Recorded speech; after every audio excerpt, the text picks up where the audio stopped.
I'm a creature of habit, and now that the sun is warming up the grounds here on the farm and I can get back into the garden, I get to resume one of my very favorite habits, listening to Audible books while I garden.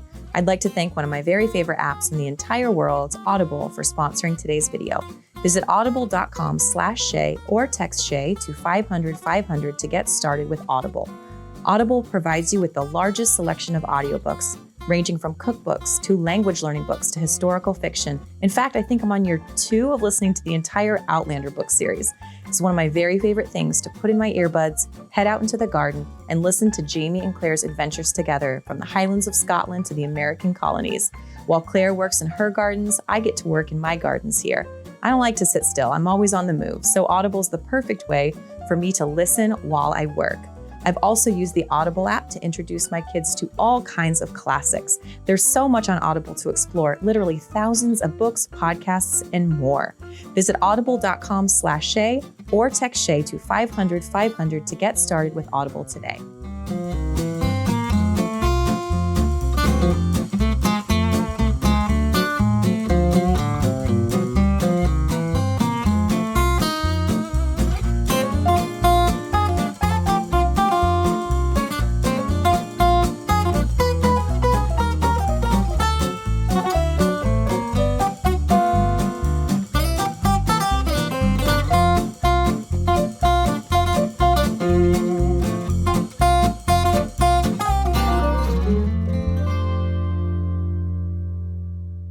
What you're about to see here is our brand new market garden. It's not done yet, but I couldn't wait to show you because I'm going into it with that anticipation of the gardener and this idea that it's going to work just like I expect it to, and it's going to be beautiful. We were super hard at work in this area all last week, and even though we didn't completely finish, we made some really huge strides. So let's go look.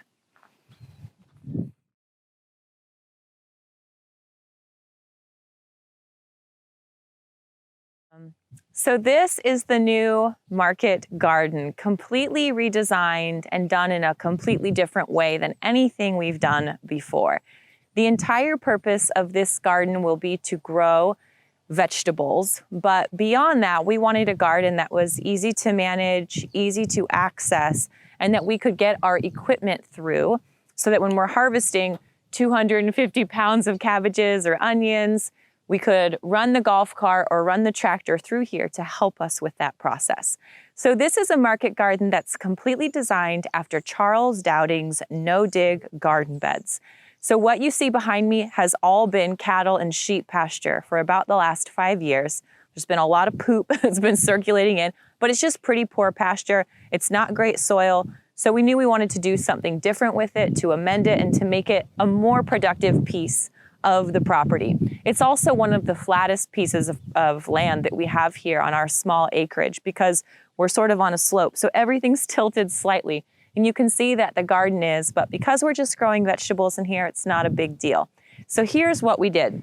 We took this area that was pasture for the last 5 years and we just put cardboard down. We did not skimp on this. We made sure every crack and every hole was covered. This is all cardboard that we got for free from a recycling center in town. Took a few trips with the pickup truck and filled the bed up, but lo and behold, people are happy to get rid of their cardboard. So we were able to cover this complete area. And what that does is it snuffs out the weeds and the grasses. It covers up weed seeds. It'll only last for probably about 5 months here before it'll decompose. But the idea of Charles No-Dig Garden is that as that decomposes, it kills everything underneath because it doesn't have the strength without sunlight to be able to grow. And then by then you've got a nice 6 inches of compost on top, and you just kind of keep pushing everything down, which is what we're hoping to do with this space. So you'll notice we didn't till it at all. We didn't agitate the earth at all. This is the whole concept besides no-dig. I know that this pasture is completely covered in weed seeds because I've seen them and I know what's blown in onto it. And so the idea was to disturb the soil as little as possible. So down goes the cardboard and then 6 inches of a really nice high quality compost that we had dump trucked in that's been sitting on the property for a couple of months now. we just created rows for the vegetables to go in. And this was simply because it's easy to walk between them. You can reach in and harvest stuff easy. And I wanted this to be a garden that I could continue to use as I got older and weaker and wasn't quite as agile as I am now. So we ended up doing 4-foot garden beds that I can easily access from both sides, and then 18-inch pathways. So that's where the 6-inch compost comes in. And this can be directly planted into everything that we've sown in our greenhouse together over the last few weeks is going to go right into these beds. As you can see, even though it's not done yet, the walkways have all been cardboarded as well to kill off any seeds and weeds and grasses underneath them. And then we're doing a nice thick layer of bark. I don't know if it'll be bark forever. I would love to get some actual wood chips in here. But for now, that holds the cardboard in place. And over time, it'll all break down and sort of just create a nice pathway for us to walk on. And then aesthetically, because I wanted this garden to be beautiful, I wanted it to be something that I could maintain and keep weed-free and photograph, we decided to edge all of the beds in a rock. Edging the garden beds in rock is not necessary at all, but I do like visually that delineation in my garden. And this is the same rock. We get it from a neighbor right up the road who just digs it out of his hillside. It's the same rock that we've used in all of our other gardens to edge where the flowers end and the paths start.